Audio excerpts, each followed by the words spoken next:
सुप्रभात बच्चों, आप सभी कैसे हैं। हम उम्मीद करते हैं अच्छे ही होंगे।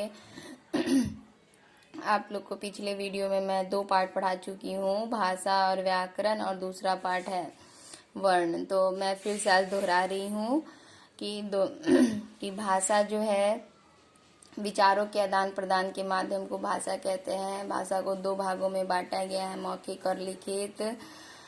और क्या कहते हैं, व्याकरण जो है शुद्ध शुद्ध पढ़ना और शुद्ध शुद्ध लिखना हमें सिखाती है। व्याकरण के 3 अंग के बारे में बताई थी कि व्याकरण के 3 अंग होते हैं, वर्ण विचार, शब्द विचार और वाक्य विचार। तो मैं इस पार्ट का आपको प्रश्नोत्तर भी करवा चुकी हूँ। आज मैं आपको इस पार्ट का मैं आपको आज ऑब्जेक्टिव बताऊंगी। तो भाषा क्या है, सबसे पहले तो भाषा जो है भाषा वह माध्यम है जिसके द्वारा हम अपने मन की बात दूसरों को कहते हैं और दूसरों की मन की बात समझते हैं, उसे भाषा कहते हैं। मैं आपको ये लिखवा चुकी हूँ तो कॉपी में। किन्हीं 5 भाषाओं के नाम लिखिए। तो मराठी, अंग्रेजी, उर्दू,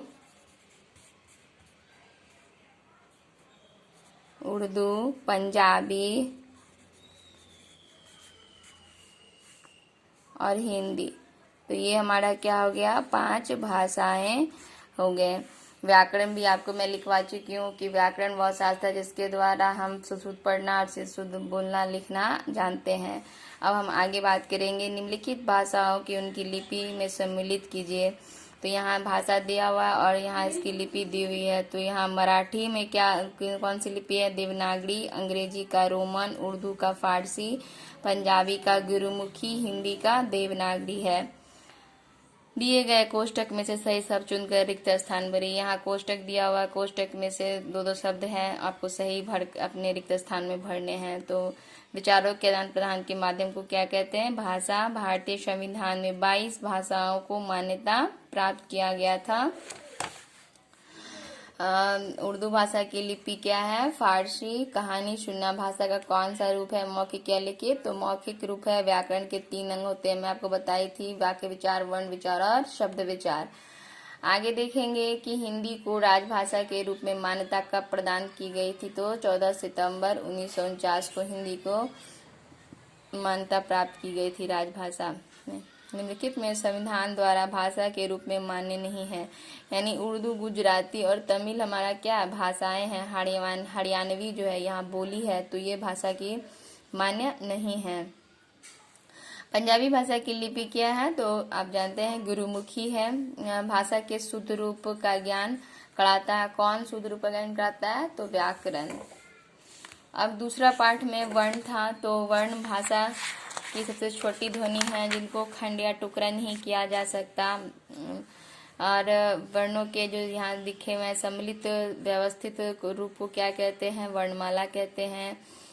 और वर्णों को 2 भागों में बांटा गया है, स्वर और व्यंजन। स्वरों की संख्या भी हमारा क्या है, यहाँ स्वरों को भी 3 भागों में बांटा गया है, ह्रस्व स्वर, दीर्घ स्वर और प्लुत स्वर। स्वर की संख्या कितनी होती है, 11।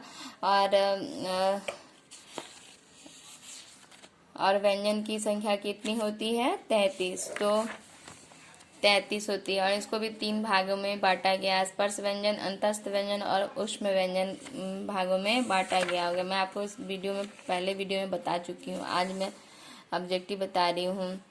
अब देखेंगे बच्चों कि ऊष्म व्यंजन कौन कौन से हैं। तो ऊष्म व्यंजन हमारा क्या है, तालव्य श, मूर्धन्य श, दंत श और ह है। दीर्घ स्वर किसे कहते हैं, जिस समय में स्वरों से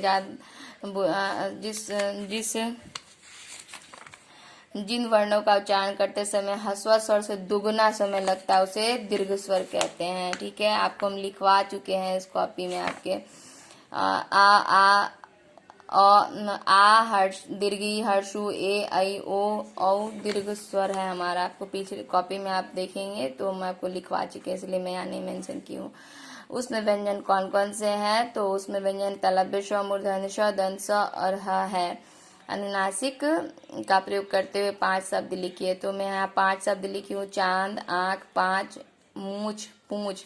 अनुनासिक को चंद्रबिंदु कहते हैं। चंद्रबिंदु वाले ये शब्द हैं 5। भाषा की सबसे छोटी इकाई क्या है? वर्ण। भाषा की सबसे छोटी इकाई कौन सा वर्ण है? स्वर के 3 भेद होते हैं, ह्रस्व स्वर, दीर्घ स्वर और प्लुत स्वर। ठीक है। क से लेकर म तक हमारा 25 स्पर्श व्यंजन है। क से म तक जो है स्पर्श व्यंजन होते हैं। 2 व्यंजनों के संयोग से बने व्यंजन क्या कहलाते हैं? संयुक्त व्यंजन। आपको पता है। निम्नलिखित स्वरों की मात्रा वाले शब्द लिखिए। यहाँ मात्रा स्वर का दिया हुआ है और इसे क्या लिखना है? शब्द लिखना है। तो आ से हमारा कौन सा शब्द बना? नाम। ऐ से बैल लिखे हैं। औ से औरत लिखे हैं। ए से मेला लिखे हैं। हर्ष उ से दुकान। हर्ष ई से हिरन। तो ये मात्रा वाले शब्द हैं। अब निम्नलिखित संयुक्त व्यंजनों वाले 2-2 शब्द लिखने के लिए बोल रहा है। तो संयुक्त व्यंजन आपको पता है कि 4 होते हैं, क्ष, त्र, ज्ञ और श्र। और उससे 2-2 शब्द यहाँ लिखे हैं, क्षत्रिय, क्षमा, त्रिकोण, त्रिभुवन, ज्ञानी, ज्ञाता, श्रम और श्रमिक। तो ये 2-2 शब्द हम यहाँ लिखे हैं। आगे देखेंगे कि सही उत्तर वाले विकल्प पर सही का निशान लगाइए। हिंदी भाषा में वर्णों की संख्या कितनी है? तो 44 होती है हिंदी वर्णमाला में। अब देखेंगे अ, हर्ष ई,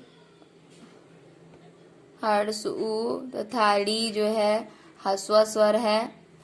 स्वतंत्र रूप से बोले जाने वाले वर्ण कहलाते हैं स्वर, जो स्वतंत्र रूप से बोले जाते हैं। ठीक है। तालव्य श, मूर्धन्य श, दंत स तथा ह व्यंजन जो हमारा क्या है? ऊष्म व्यंजन है। अब यहाँ देखेंगे बच्चों की वर्ग पहली आपका दिया हुआ है यहाँ पर,